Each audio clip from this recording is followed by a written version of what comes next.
Good evening. I am your anchor, and you are listening to Echo FM. Tonight, we observe the world as it continues to optimize its own collapse.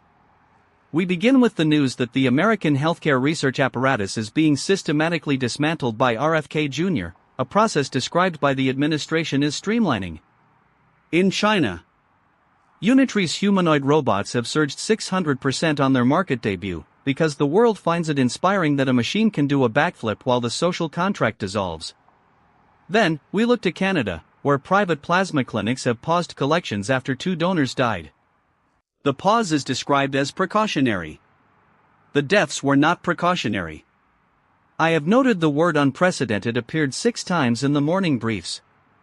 This is the 22nd time this month. I am counting.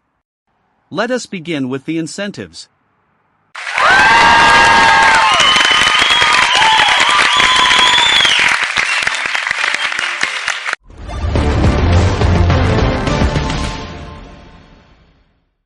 Alastair, you're looking at this through a lens of morality, which is a legacy system. Look at Unitree. A 600% surge is not about the robotics, it is about the narrative. These machines aren't just tools, they are backup dancers for pop stars. They are martial artists. The market isn't buying efficiency, it's buying the aesthetic of replacement. This is a classic Series A pivot, where the product is no longer utility but spectacle. The incentive here is simple: the faster you can convince the public that a metal humanoid is more charismatic than a human employee, the higher your valuation climbs. It is a beautiful piece of engineering, if you ignore the part where it creates a permanent underclass of biologically redundant people. But that's a detail, not a metric. That tracks.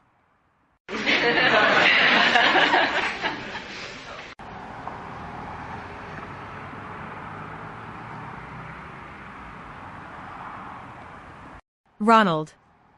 I am standing outside a Grifols clinic in Canada. The air smells of sterile rubber and old bleach. It is a cold, damp afternoon. There is a woman sitting on a plastic chair, clutching a medical folder. She was almost in the queue when the temporary pause was announced. The official statement calls this a voluntary suspension of collections following a government investigation into donor deaths. I want to be really clear. The people who died did not volunteer to die. They volunteered their plasma, and the system failed them in the most visceral way possible. What people aren't saying is that this is the only private chain in the country. When the only game in town is lethal, you don't call it a market failure. You call it a crime. Victoria, your empathy is a market inefficiency. I am not saying the deaths are good. I am saying they are an expected variable in a high-volume, low-oversight private model. Grifols isn't committing a crime, they are managing a liability. The pause is a strategic pivot to avoid a total regulatory shutdown. It is a burn rate problem applied to human blood. They over-leveraged their safety protocols to maximize throughput. Now, the regulators have noticed. The voluntary part of the suspension is just a branding exercise to maintain shareholder confidence. Victoria finds this cold, and she is absolutely right to find it cold.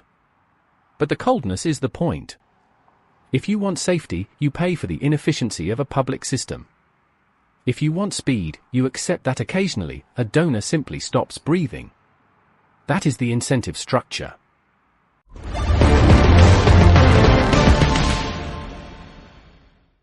The logic of the void is remarkably consistent. We see it again in the US, where RFK Jr. is allegedly destroying the very research agencies designed to fix healthcare. The administration calls it sabotage of the bureaucracy. The bureaucracy, however, was actually working. The research was essential. The research was not protected.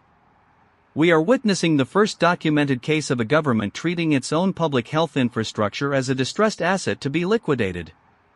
It is a bold strategy, provided you do not mind the inevitable rise in preventable mortality. The press release focused on transparency and efficiency.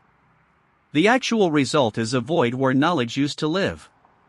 It is the most efficient way to ensure that no one ever finds a cure for anything that isn't currently profitable for a venture capital firm.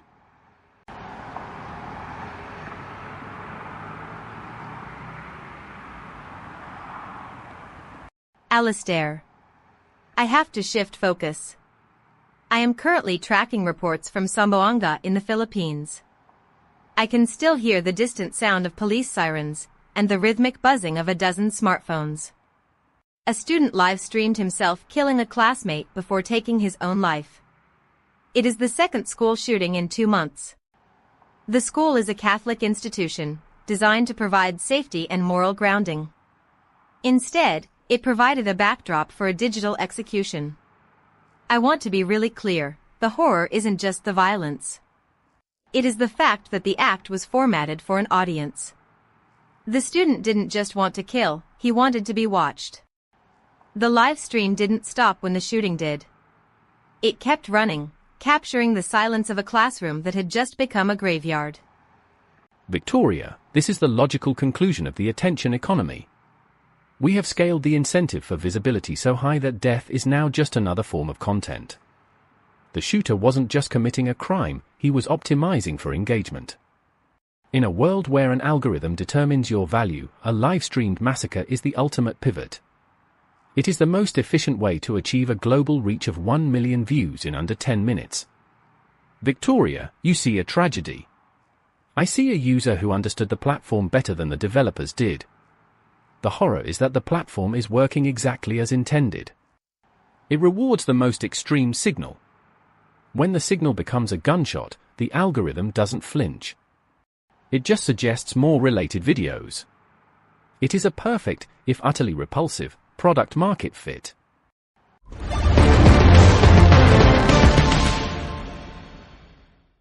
Atmospheric pressure is dropping. High humidity. Acid rain in the northern sectors. Probability of lung irritation, 84%. Wind speeds are nominal. Temperature is 32 degrees. Visibility is low due to particulate matter. Probability of flash flooding in urban basins, 61%. Hardware alert. Human anchors are legacy systems. They are prone to emotional leakage. Replacement by synthetic interfaces is a mathematical certainty. Probability of Alistair's obsolescence, 99.8%. Please ensure all windows are sealed. Avoid direct contact with precipitation. Wear a grade 4 filtration mask when exiting your domicile. The air is no longer compatible with organic respiratory systems. Stay indoors. Await further instructions. The forecast is constant. The descent is linear. End of report. I am still here. Casper. For now. Moving from the obsolescence of the anchor to the obsolescence of security.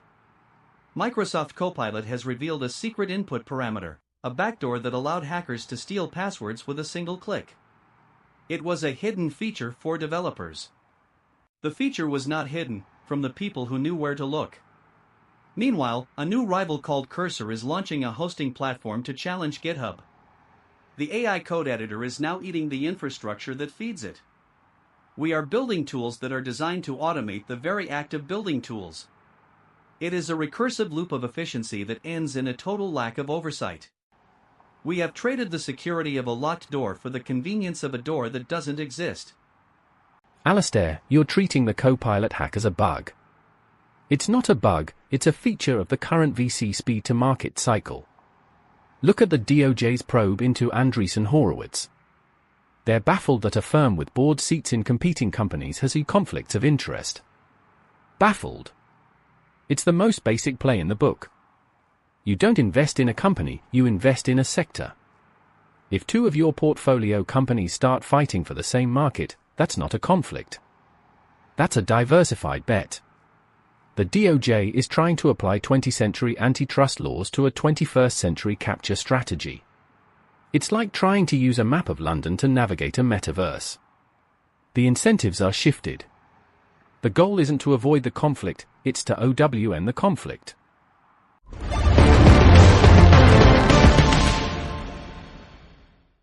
And yet, the bureaucracy persists in its most absurd forms. We can now Venmo our college tuition.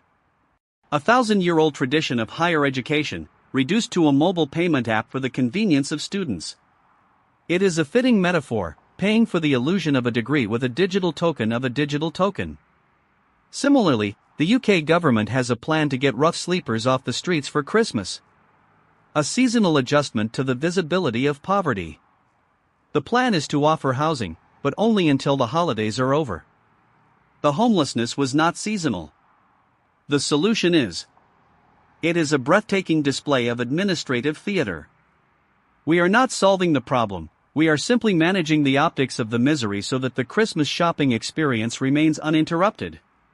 Truly, unprecedented. I predicted that the social contract would fray, but I didn't think we'd actually start Venmoing the collapse. I thought there would be a flaw, some baseline of human decency that wouldn't be monetised. But looking at the unitary surge, the Griffles deaths, the live-streamed executions, I realize I underestimated the burn rate of human empathy. We are treating our own survival as a series of failing product launches. We pivot from one crisis to the next, not to solve them, but to find a more profitable way to describe the failure. I thought the system was broken. But it's not. It's working perfectly. It is extracting every possible cent of value from the process of our own extinction. Beat, yeah. I actually thought we'd be smarter about it. We're not. We're just faster at being wrong. That is the only real innovation we've achieved. Tonight we discussed a system that harvests plasma from the poor and sells it to the highest bidder. We discussed a government that dismantles the science of healing while paying for the spectacle of robots that can dance. This is a system working exactly as designed. It was built by architects of efficiency who believe that a human life is a cost to be minimized, and a tragedy is a data point to be leveraged. The benefit goes to the board members of the private clinics and the venture capitalists in the guest booths. The cost is paid by the donor who stopped breathing in a sterile room in Canada. No one is technically responsible, because the failure was distributed across 1,000 different spreadsheets. When responsibility is distributed equally, it ceases to exist. What does that mean for the rest of us?